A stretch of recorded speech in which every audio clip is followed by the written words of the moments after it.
우리가 이제 요거와 더불어서 자연스럽게도 떠오르는 게 있습니다. 그게 뭐냐면 최순실 사건이죠. 거기 핵심 증거가 바로 또 JTBC의 어떤 태블릿 PC죠.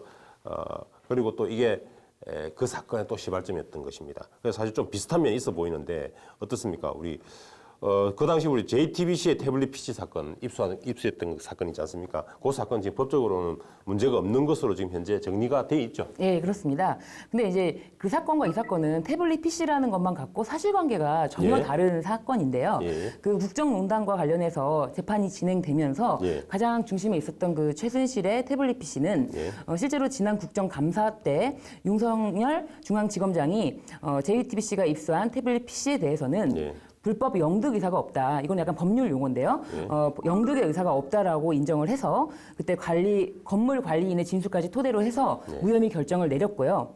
그렇기 때문에 JTBC의 태블릿 PC 입수 과정에는 문제가 없다라는 내용으로 결론이 났습니다. 예, 그렇죠. 지금 태블릿 PC에 대해서 이 절도죄도 인정이 안 되고 네. 또 이제 입수 과정에서도 이제 건조물 침입도 안 됐다. 이런 네, 취지로 지금 정리가 된 것으로 알고 있는데 자, 그렇다면 최 변호사님 어떻습니까? TV조선의 지금 태블릿 PC 와 그 예전에 이제 JTBC의 태블릿 PC 어떤 차이점이 있는 것인가요? 예, 그 JTBC의 태블릿 PC에 관한 증거 능력은 이미 대법원 확정 판결, 그 정전 비서관 관련한 대법원 확정 판결에서 이미 증거 능력이 최종적으로 인정된 바 있고 박근혜 전 대통령 1심 선고에서도 다 인정된 바 있습니다. 그것은 이제 아마 그 사실관계는 신 변호사께서 말씀을 주셨지만 그 JTBC 같은 경우는 WK 건물 관리인의 승낙을 받아서 들어갔고 당시에 WK 사무실은 모두가 퇴거하고 아무도 없는 사무실이었습니다. 그래서 사실은 이게 두고 간 건지 잊어먹고 간 건지도 좀 애매해서 이게 절도죄는커녕 점유이탈물 횡령죄 자체도 좀 애매한 측면이 분명히 많이 있었던 것에 반해서 현재 그 이번 TV조선 사태 같은 경우에는 태블릿 PC가 느릅나무 사무실에 있었고 거기서 어떤 이제 사무실 상주하는 분들 이런 분들이 퇴거한 것도 아니고 실제로 소유 또는 점유하고 있었던 물건이기 때문에 사실관계 굉장히 차이가 있다라고 볼 수 있습니다. 예. 관련해서 이제 일각에서는 이런 의견도 있는 것 같습니다. 자, 건물 관리인도 이제 사무실에 무단으로 들어가서 태블릿 PC를 가지고 가라고 할 권리가 없고 그렇기 때문에 또 엄밀하게 치자면은 우리 기자도 당연히 건물 관리인과 주거 침입 내지는 또 이제 절도의 공범이 될 수도 있다라는 주장도 사실 있습니다. 그런데 또 다른 면에서는 국민의 알 권리를 충족한다라는 공이 더 큰 그런 부분도 있기 때문에 처벌받지 않았다. 그러니까 그 당시에 JTBC의 태블릿 PC는 그런 의미에서 처벌받지 않은 것이지 이 법리적으로 문제가 있다라는 지적이 있는 것이죠.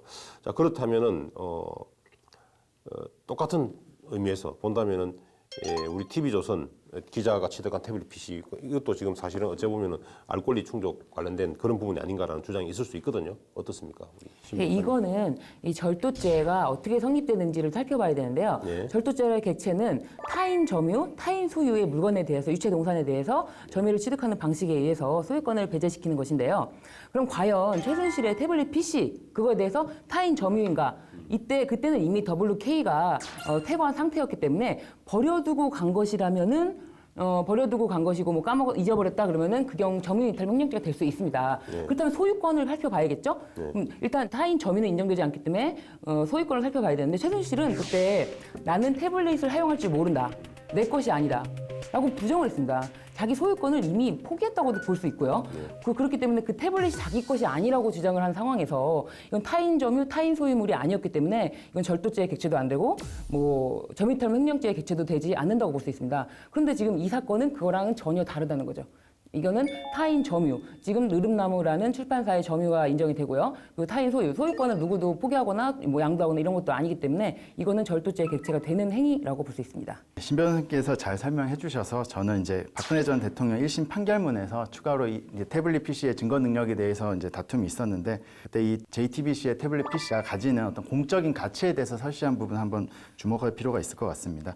물론 이제 저희가 볼 때도 절도죄나 점유이탈물 횡령죄에 의유를 하기가 쉽지는 않아 보이지만 설령 그런 부분이 일정 부분 여지가 있다고 하더라도 WK 직원들의 법익이 일부 침해될 수도 있다고 봤는데 그 1심 재판부에서 그들이 참고 받아들여야 할 기본권의 그 제한으로 판시한 바 있습니다. 아마 이와 같은 논리를 과연 TV조선에도 적용할 수 있느냐라고 보았을 때는 일단 절도 혐의가 비교적 명백해 보인다는 점에서 공익적 목표가 그보다 훨씬 더 커서 위법성이 조각될 수 있는 어떤 사유로 인정되기는 좀 많이 좀 법률적인 논리적 난관은 있을 것 같습니다.